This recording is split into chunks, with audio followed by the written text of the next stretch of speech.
again for the recording. I'm Linda Naranjo-Huebl in the English department. It's great to see some of my students here. And there's a few of you I haven't seen in a while, so I have to stop right now and thank Julia Smith for being here. Some of the early part of this presentation came from a slideshow we both shared quite a while ago, so it's so good to see you. All right, intersex and transgender. Okay.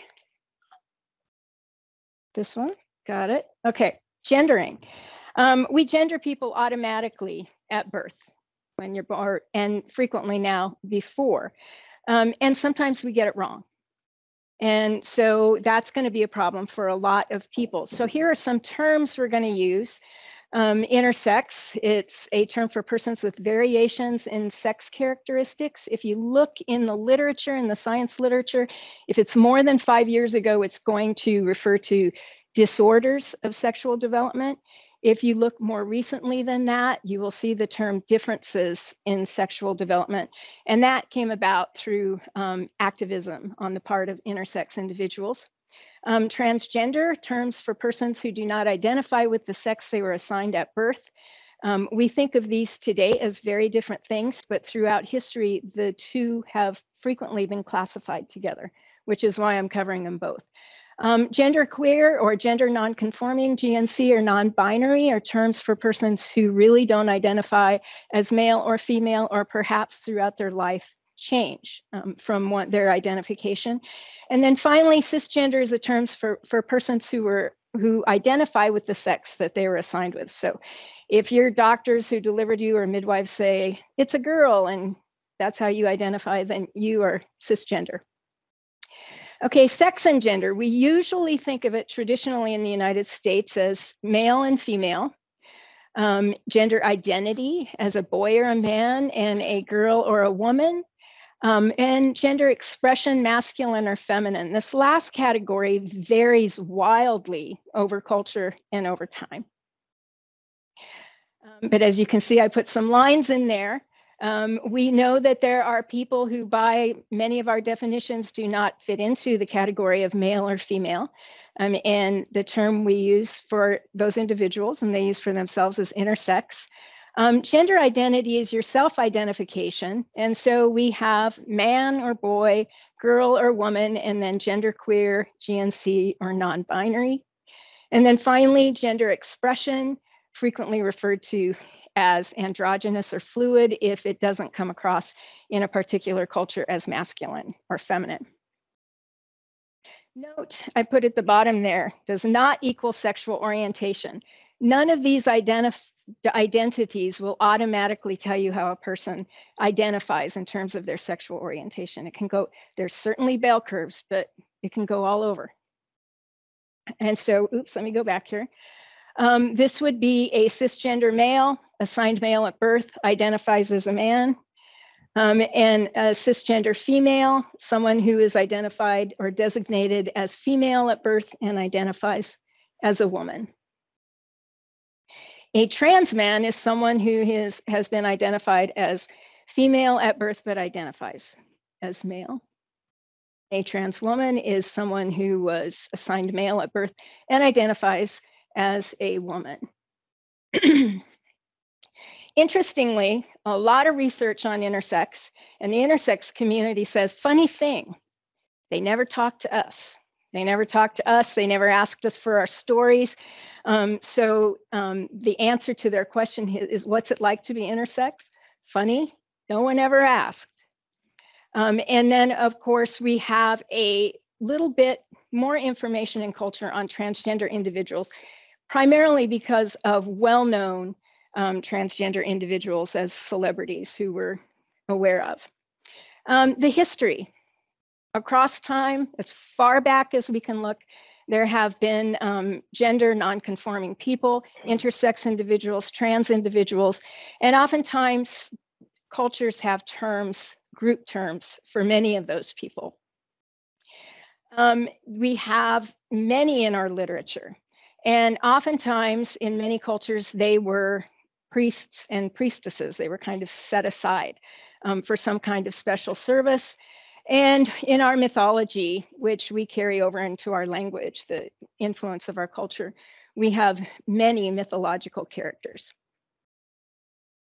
Here are some of the terms, and these are just a few, there's hundreds.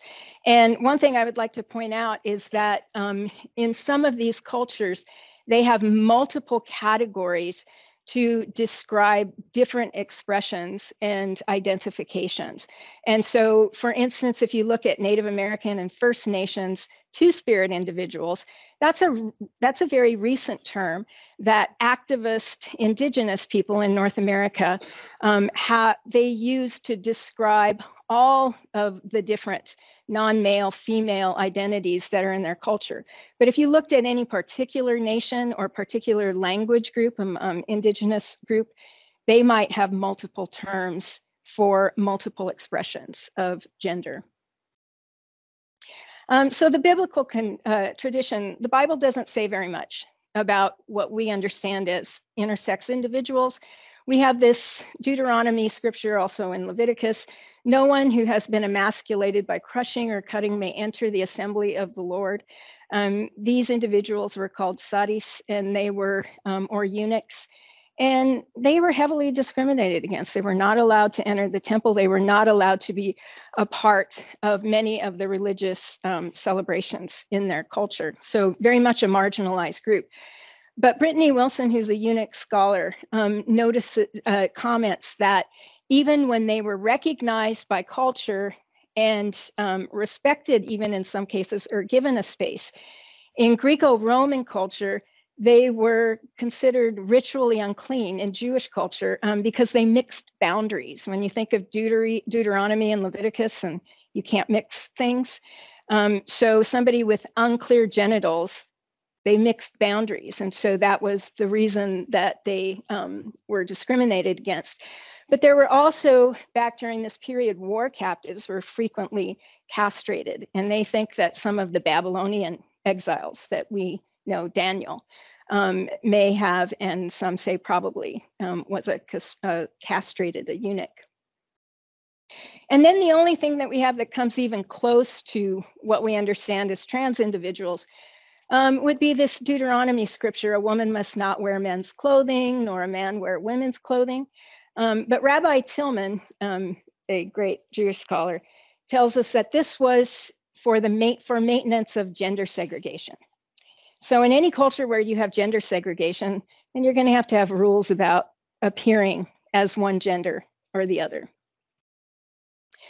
In the rabbinical tradition, in the Midrash, it's really interesting. They have all this different terminology for different expressions of things that we today would call gender variant.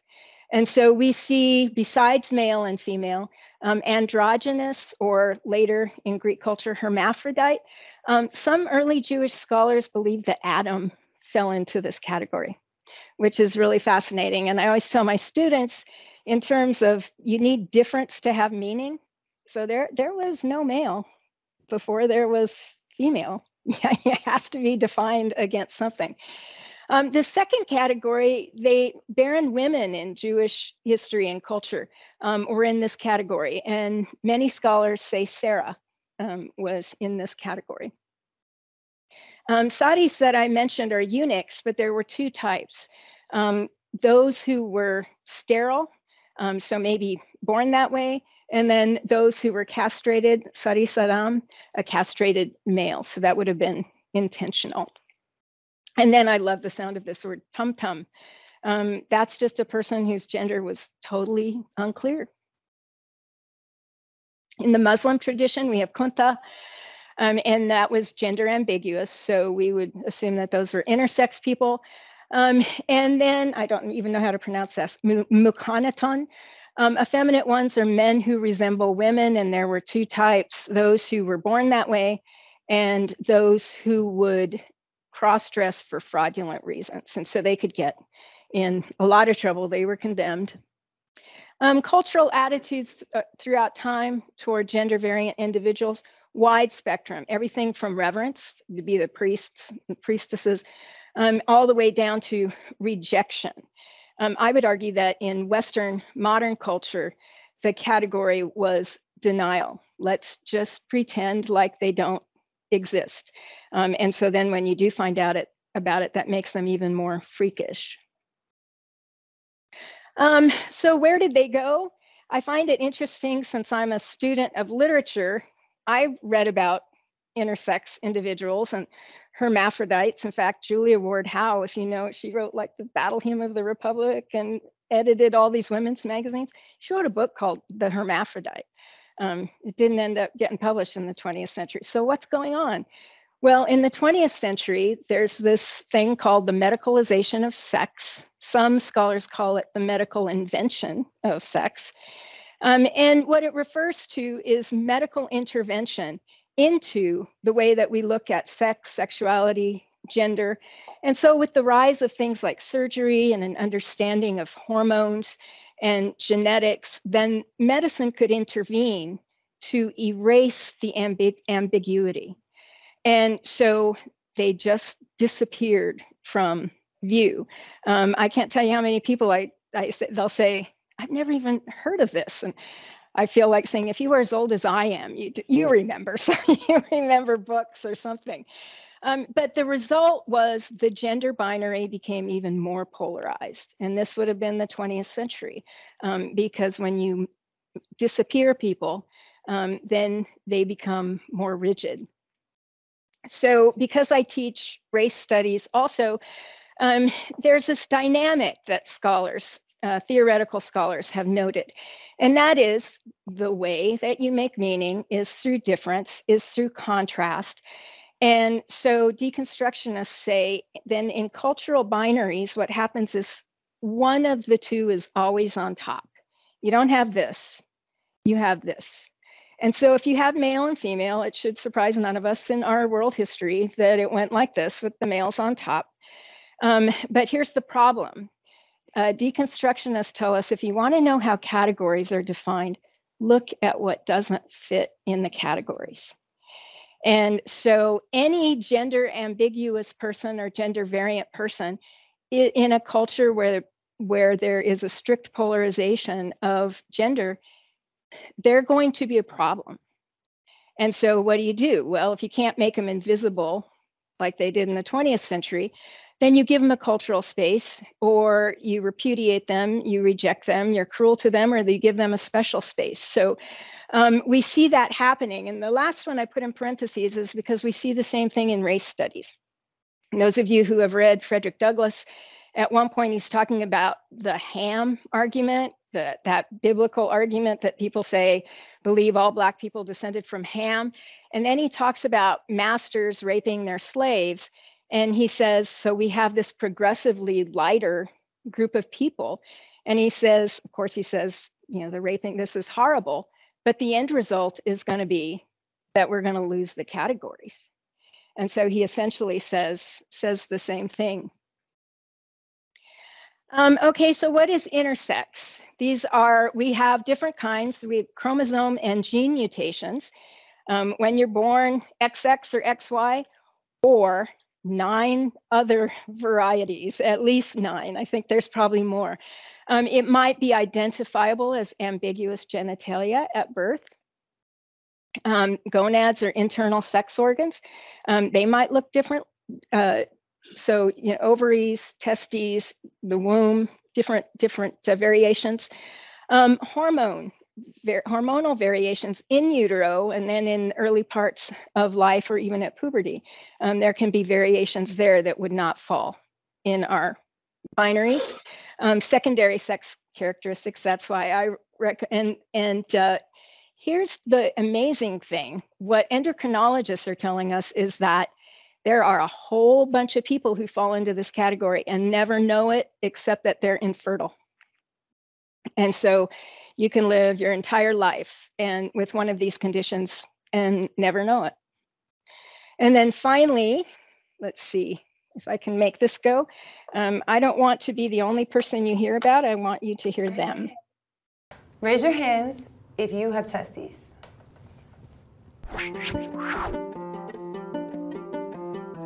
I'm Pigeon. I'm Alice. I'm Emily. I'm Cypher. And we are Intersexy. Intersex describes a person who doesn't fit the typical definition of male or female.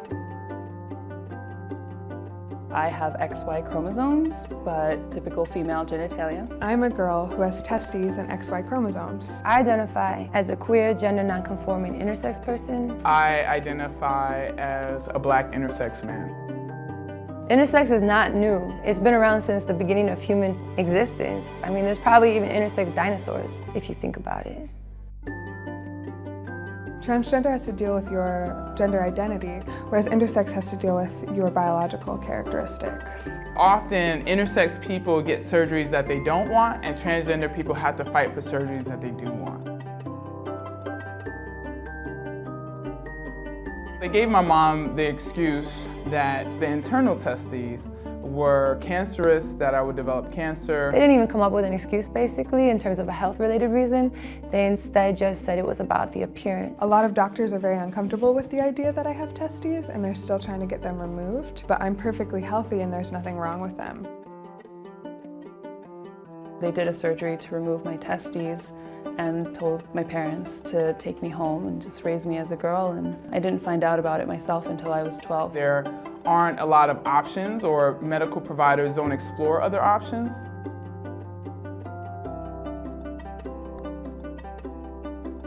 My mom would put me in dresses and she would be like, "Oh, aren't you so cute and you're so pretty?" And I would be like, "No, this is horrible." I was put on hormonal treatment, which consisted of estrogen and progesterone. I just wanted to belong. I wanted to fit in. I didn't want to be different. So even though I knew something felt amiss, I conformed.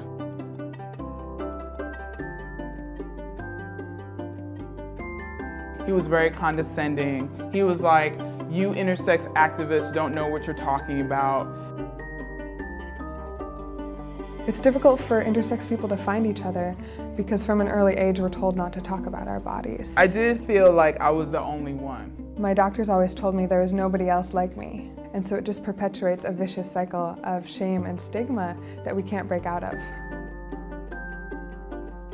I would tell another intersex person that you are worthy, you are lovable. Your body is beautiful, you're beautiful. Intersex people don't need to be fixed. There's nothing wrong with them. I know you feel like you might not be able to get through this. I know you might have really dark thoughts, but I want you to know that meeting other intersex people and finding a community or a support group can be one of the most important aspects in your healing process. And we're out there, we're out here, we're here. And I just hope you can find us. That was Pigeon Pagonis, and they are very well-known activists. And after watching this, I decided to wear red today. But don't do a who wore it better, because Pigeon's going to win. Okay, so a few more stories. Barbara, a woman by the name of Barbara, assigned female at birth, raised a girl. At age 14, there was no menstruation or breast development. Her voice deepened, clitoris enlarged, testes descended into the labia, had a sexual interest in girls, found out that she had 5-alpha reductase deficiency, XY chromosomes, although looked like a girl at birth. And what we know is that this is not an uncommon intersex condition. In fact, we'll go through this one first and then I'll tell a story. Another story, Miss C had gender identity confusion at birth. And I mean, in youth, and they knew that she was given pills at puberty, didn't know what they were, medicine that she had to take. Female development, no menstruation. Her marriage fails and she joins a church, and they're very, very supportive from her divorce. But then she is taught that sexual attraction to women is sinful and celibacy is mandatory. Well, she was sexually attracted to women. So she goes to get psychiatric help, and they run tests and find out that she has majority XY chromosomes. And so at that point, she goes back and searches out her medical history and finds out that she had surgery at birth No one ever told her. And that's why she was taking the medication. So she found out all of this as an adult. So here are some examples, and they range across the chromosomal scale. I've got an image that'll show you some of that, but this is a few examples. The last one is the one I mentioned, and this is where I became interested in all of the different types of intersex conditions. The hueva doces of Dominican Republic, has anybody heard? It actually means testes at 12.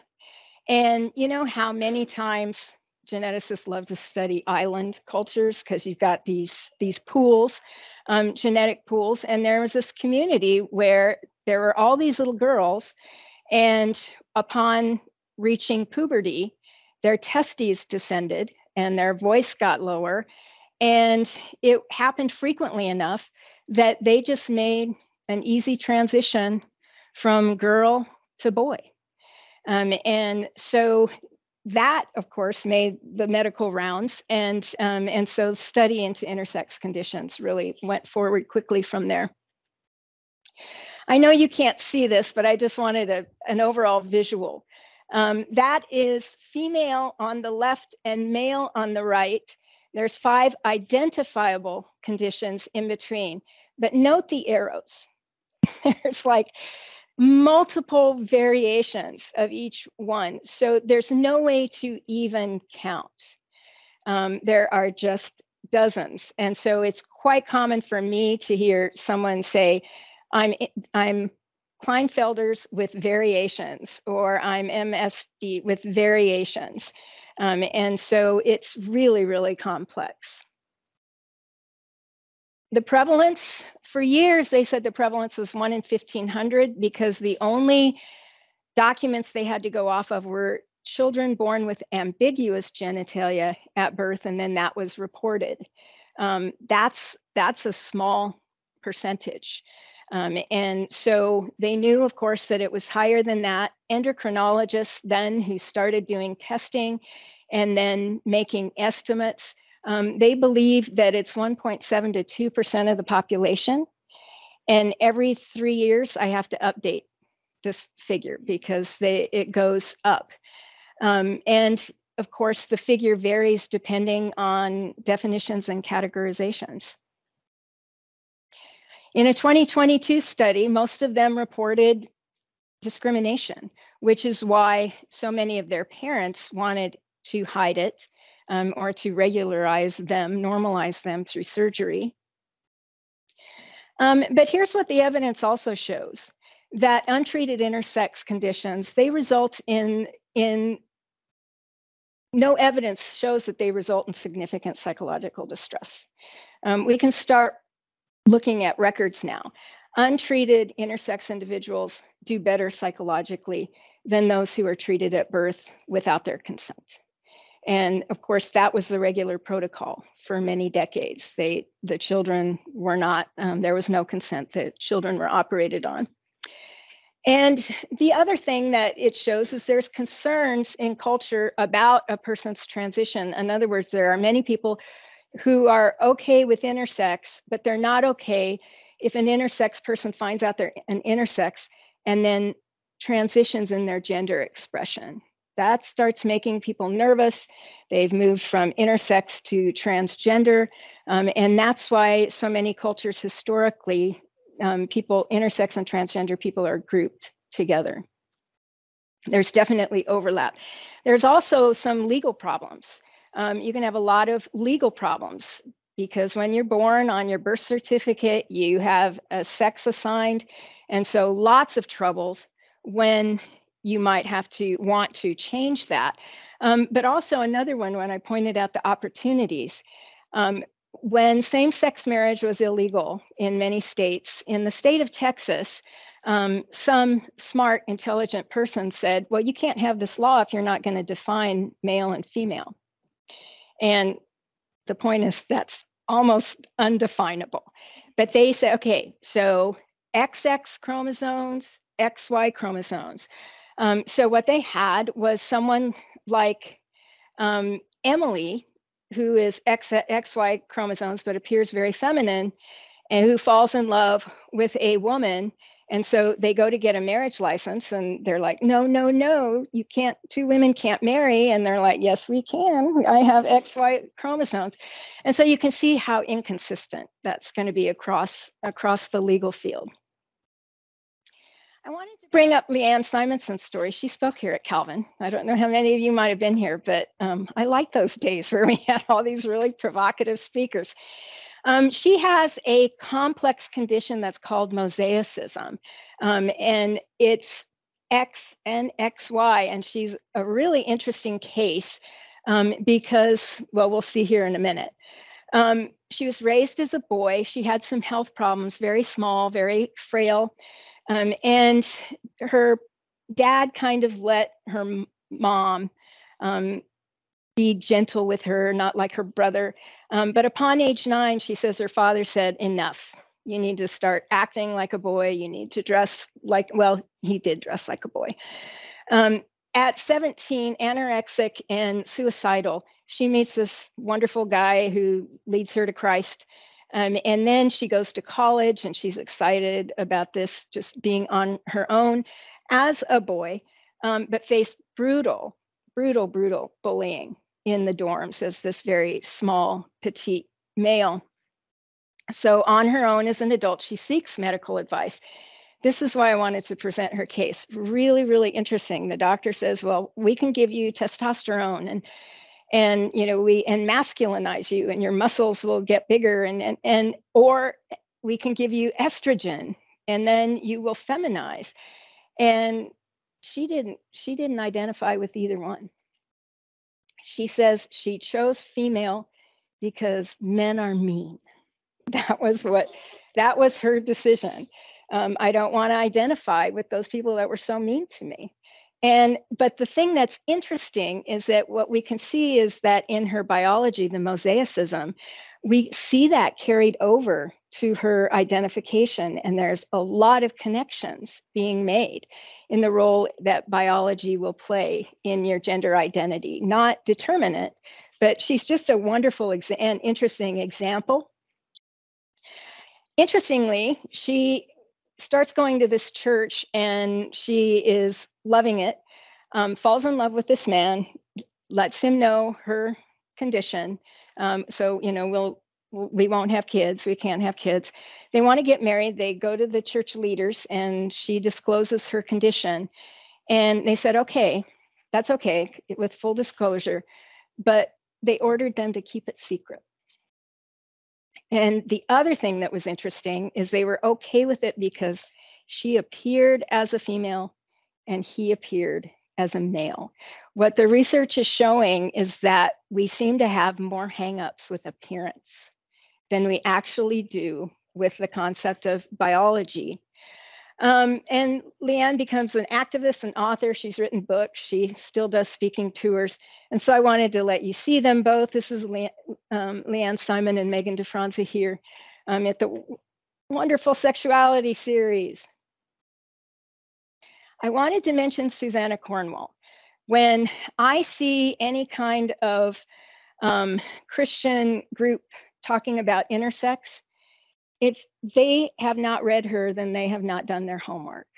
I mean, I don't have everything here. It didn't fit. You can see how small the print is.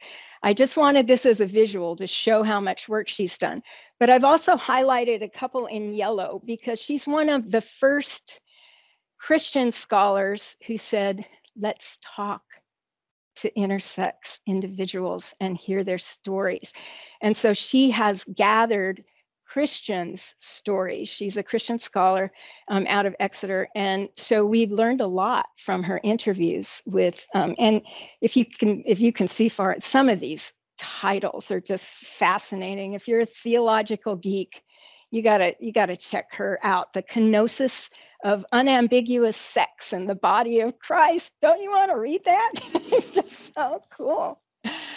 All right, so designation of sex at birth, the culture gender binary pressures doctors. When in the 20th century, with the advancement of medicine, when a child's born, parents want, is this a boy or a girl? They're under pressure, not only by parents we're finding out, but rather by the medical culture itself. So what do? They observe genitalia, they do chromosome testing, they can look at the gonads, look for the gonads, they can check for hormones, they look at internal reproductive anatomy, and they applied this new model.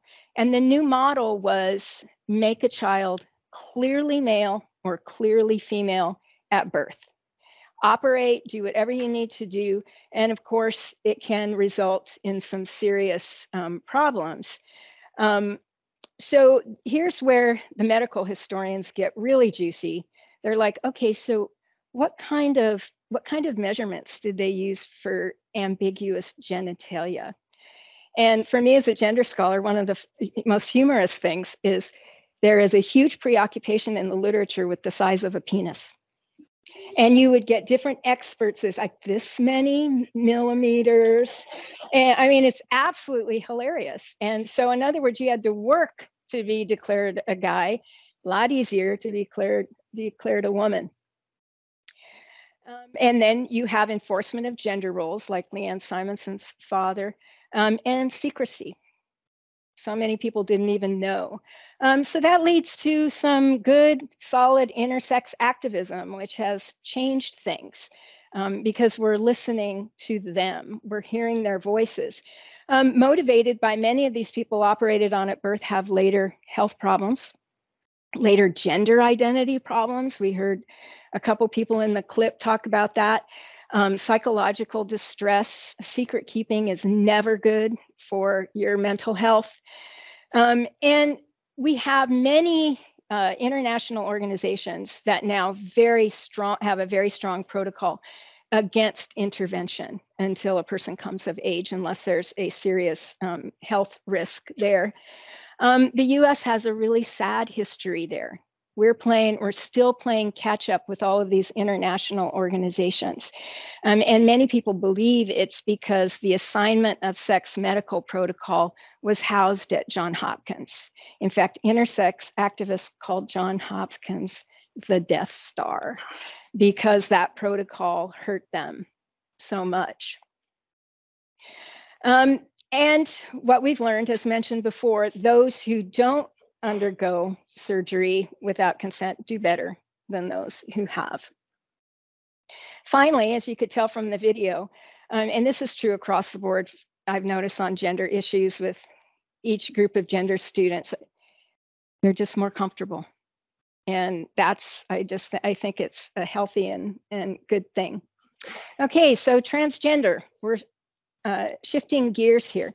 Transgender identities, the categories that I mentioned near the beginning, transgender identities across cultures and history, many of them would have fallen into those different categories. We now understand them to be different things, but largely we can look at biology with intersex individuals. With transgender individuals, your gender identity and what constitutes your gender identity isn't something that you can measure by hormones or genitalia or something like that. So it's been treated in our culture much differently. Here's our definition.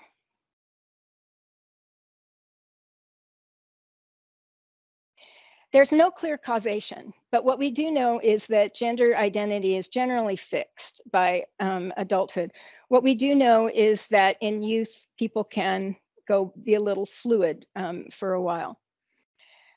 Brain studies. This is really, really important. While we can't make a little spectrum with all the 9 different categories, what we do know in science now are there are many correlations in brain studies with gender identity. And in fact, some of the most important findings, trans individuals have a brain structure more comparable to the gender with which they identify. So we know that there's very definitely a physiological, i.e. neurological connections there. Not definitive, but very, very strongly implicated. Now there are many meta-analyses, and if you want any of these, I got a whole list of them, that they're trying to trace the genetic and the hormonal influences in the development of the brain in utero and then postnatal to kind of find these correlations and really a lot of research going on here. Really, really fascinating. So another story, Holly or Hal's story. Assigned female at birth at 2 years old, was gender nonconforming, and went to her parents and said, "Can God make me a boy?" This is actually from our church community, this story comes from. And then this child, just a child, is depressed and suicidal ideation. So the parents ask for first pastoral and then professional help. And the reason I put an asterisk there is because I know this pastor. Well, I've met this pastor. He's not like a close personal friend, but what he said to these people at this time is, in his congregation, "I don't know really anything about transgender identities, but I commit to walk with you through your whole journey." And he did. So really, really beautiful. They go then for professional help, and the professionals say, yeah, Hallie's transgender. So the parents at that point facilitated Hal's transition. And they got mixed support from the church and their extended family, but there were people who committed to walk with them and walked with them through this whole journey. Sawyer's story, this comes from Mark Yarhouse's work. He was assigned male at birth and gender nonconforming behavior. His parents sought pastoral counsel, and the pastor said that this trans behavior is a sign of willful disobedience and advised strict discipline. And it was very strict discipline. And finally, that wasn't working, so they saw medical professionals and they said, "He's still young, wait and see." And that's generally the protocol, wait and see when they're that young. But he gets more distressed, more suicidal, and upon adulthood transitions to female. And so now Sawyer is she. I just wanted to bring these up. Anybody remember when they came? This was so cool. Just to get to hear their stories. I wanted to mention Paula. We've met Paula also, a CEO of a large Christian organization television show, as a male pastor, as Paul, and came out as trans in 2012 and lost all of her jobs. And she points out that in the United States, you can't lose your job for being trans unless you work for a religious organization. So there's that exemption, the same one that we saw with the exemption for the American Disabilities Act that Professor Timpe talked about last week. But here's my favorite line that she says: "If you've met one transgender person, you've met one transgender person." And so she says, you cannot make assumptions. You cannot say this is what you're supposed to do or think or feel. And so what you do is you make relationship, and then you find out, how would you like me? Tell me your story. How would you like me to address you? And now a speaker and a co-pastor. So prevalence here. This was the current national estimate, over 30 years, 0.6%, under 30, 2%. But Pew Research last year did a study and they changed the wording. And instead of asking if someone identifies as trans, they asked if their gender was different than their sex assigned at birth. And the numbers went up significantly, showing that non-gender conforming category, the non-binary category, is increasing all the way up to 1.6 for adults and 5.1 for under 30-year-olds. Numbers had traditionally been low because there's no kind of national reporting. Generally, the figures were drawn from those who went for professional help, but some people can't afford professional help, and some people didn't need professional help. So grossly under. And the reason I mention this is because a lot of times I hear from people, it's like trendy right now. Like everybody wants to come out just because it's the cool thing to do. No experts think numbers have changed at all over cultures or over time periods. Rather, it's just the safety in coming out that that people recognize that has made these numbers go up. And stigma has traditionally kept many people from self-identifying. I still see people online who will say, yeah, I haven't come out and I don't know if I will before I die. In pre-2000, there were more transgender women than men, 3-to-1. This led to awesome discussions in gender studies. But look, it's now equalizing. It's like, darn, we don't get to figure out why. But there were some really good theories, and many of which were the category for gender expression for women in our culture is much wider than it is for men.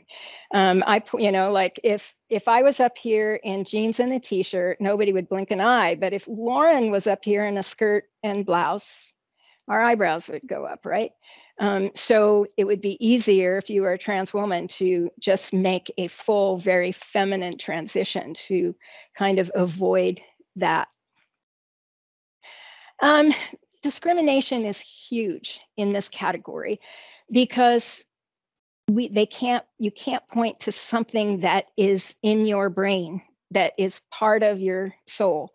You can't prove it, you can't track it. And so the discrimination is fierce, extremely fierce. Family rejection, employment discrimination, depression, really high rates of depression, and substance abuse. 82% have contemplated suicide. 40% have attempted. We don't know how many actually succeeded, because when people die, if you're trans, there's no place on the record that says that.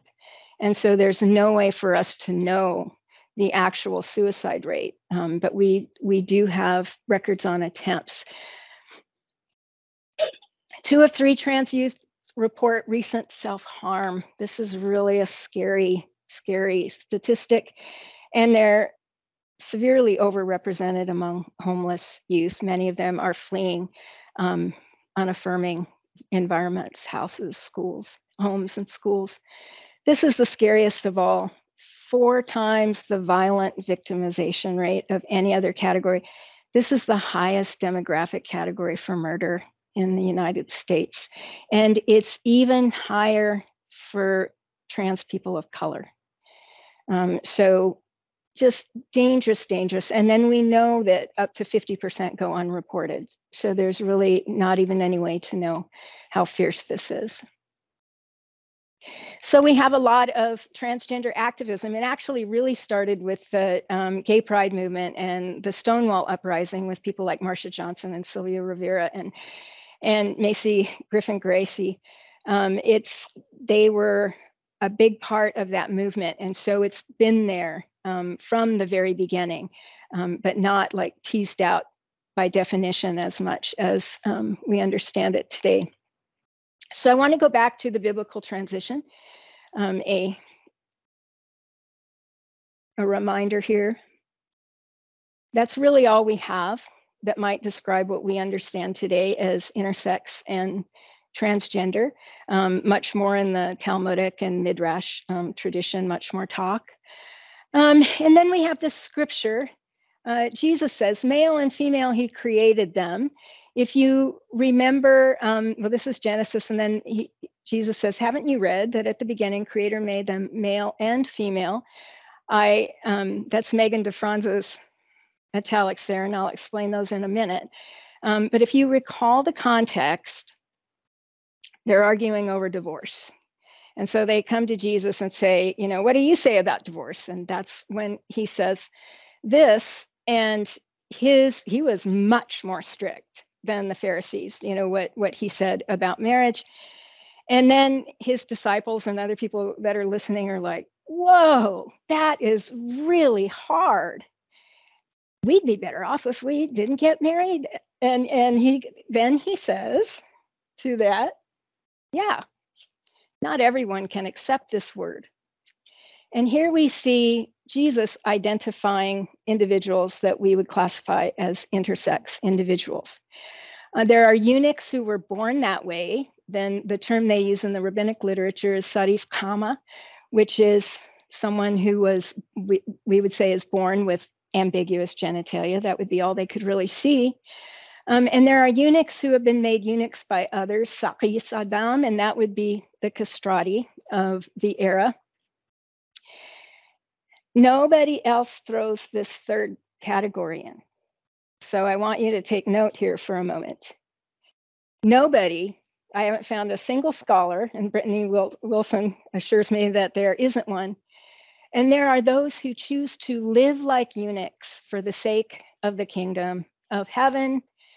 And then, as if to point out, this is really difficult, he says. The one who can accept this should accept it. So let's look at it a little bit closer. The eunuchs at birth would be those who didn't fit into a male-female category. The eunuchs who've been made eunuchs by others, those were castrati. And oftentimes the eunuchs of the era, they were castrated and then impressed into service. They were servants. And sometimes they were respected servants. They were advisors and things, but they were servants all the way down. They were like safe people to have around because you knew they weren't going out to rape your women or something like that. But they nevertheless were liminal. They were, if you were not male, then you weren't much.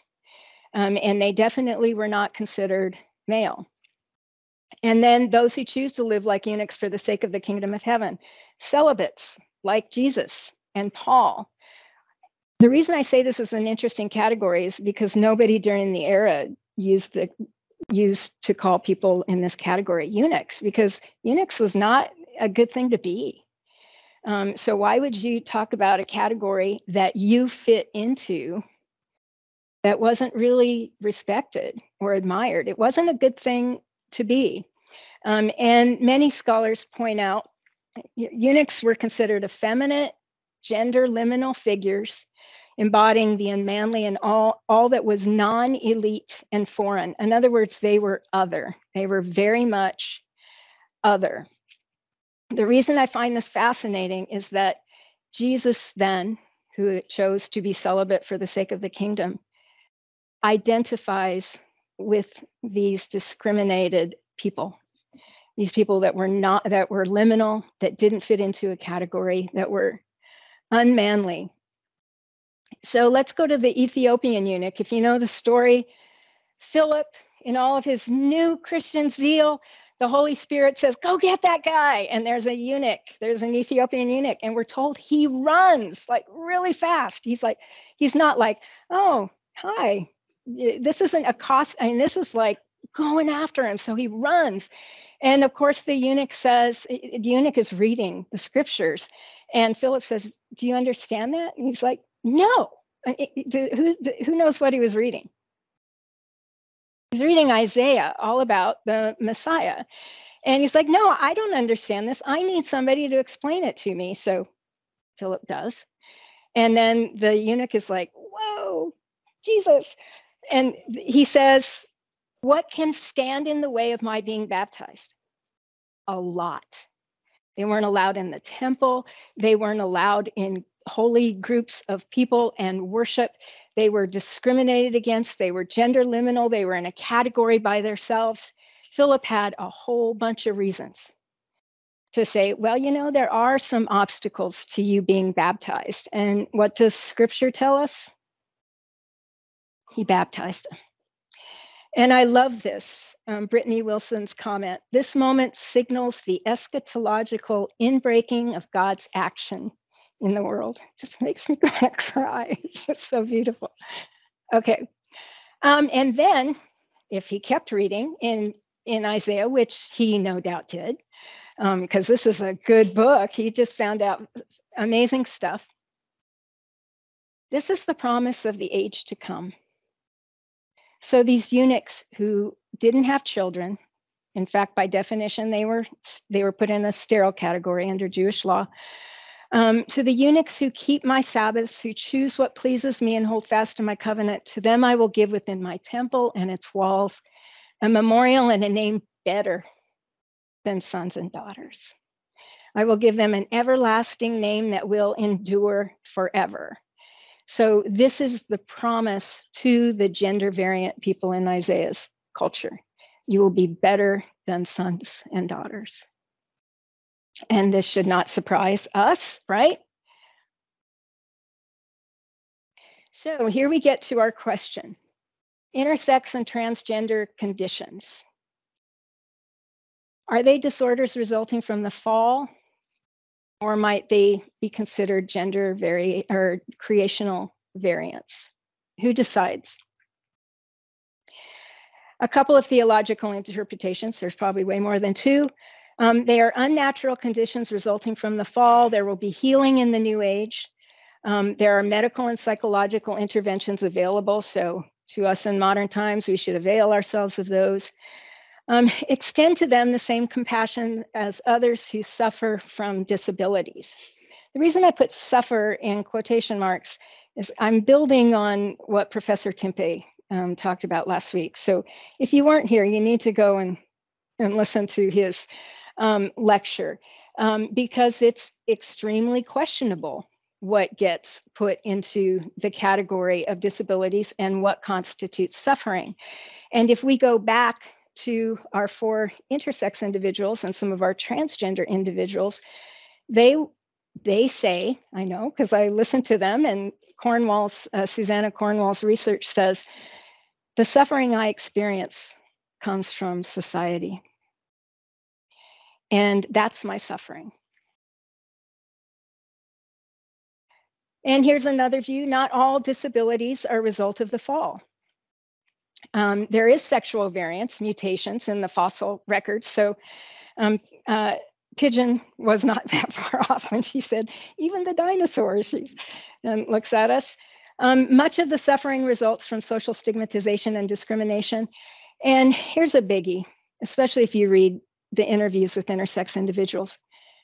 What if I love how God made me? What if I believe that I am fearfully and wonderfully made? What does putting me in the category of being a result of the fall, what might that do to me? What harm might that do to? So which genetic, physiological variances constitute disorders? Well, then you've got to decide what's normal. As a child, I never fit into any of the normal categories. I would hear, they'd say, little girls are like this, and I'd go, oh no. and then, little boys are like this, and my brother would go, oh no.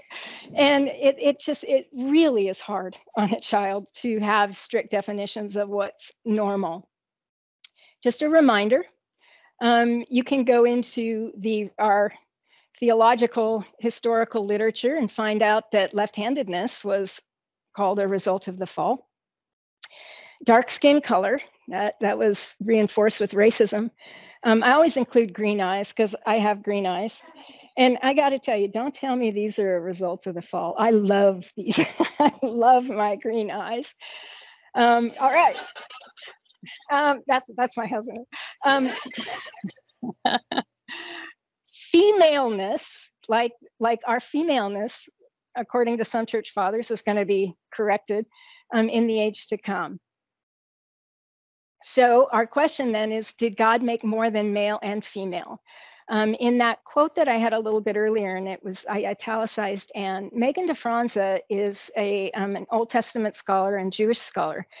And she argues that in Hebrew, there's a very clear distinction between the word and or. And so it's completely different to say God made male and female than it is to say God made male or female. And she says both in Genesis and when Jesus quotes it, they used the and.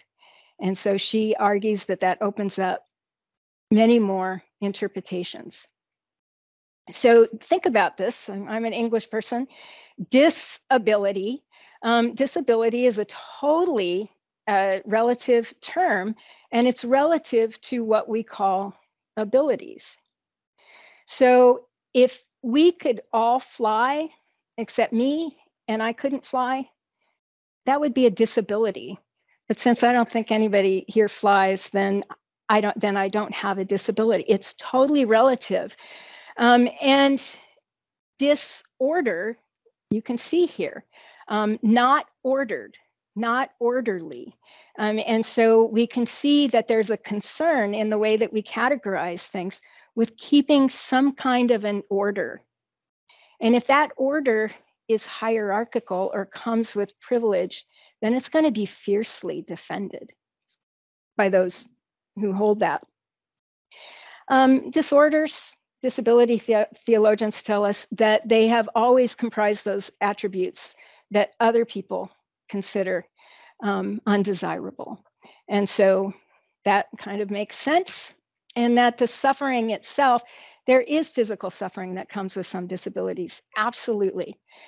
But we need to filter out the suffering that comes from the culture and the society around it. So as our intersex friends in the video, our intersexy friends in the video pointed out, some of them are in great health. They're fine. And so we need to ask those questions. Here's a disability community perspective. I'll let you read that.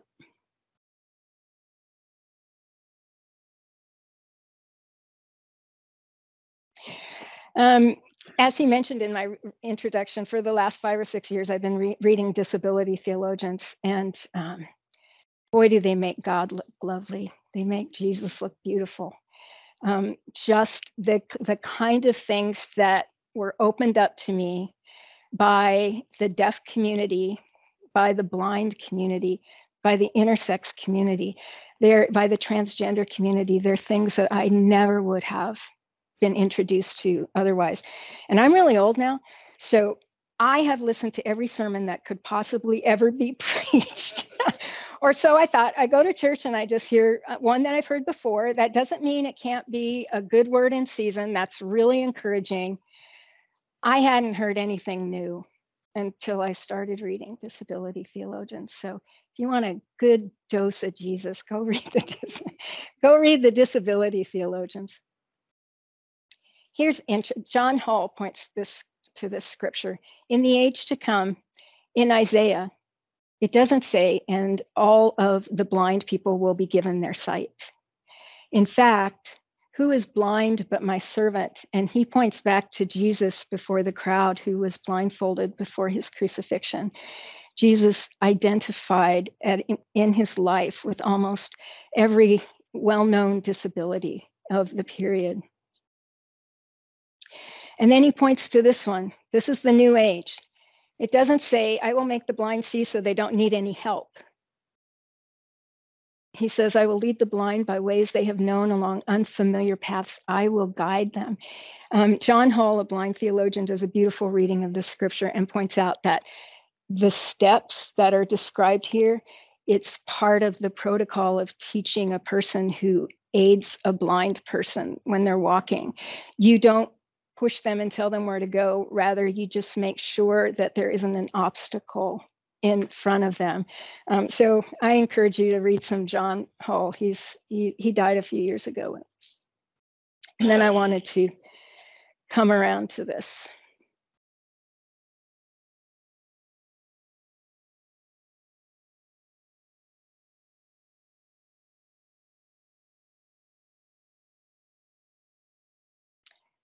And then Isaiah.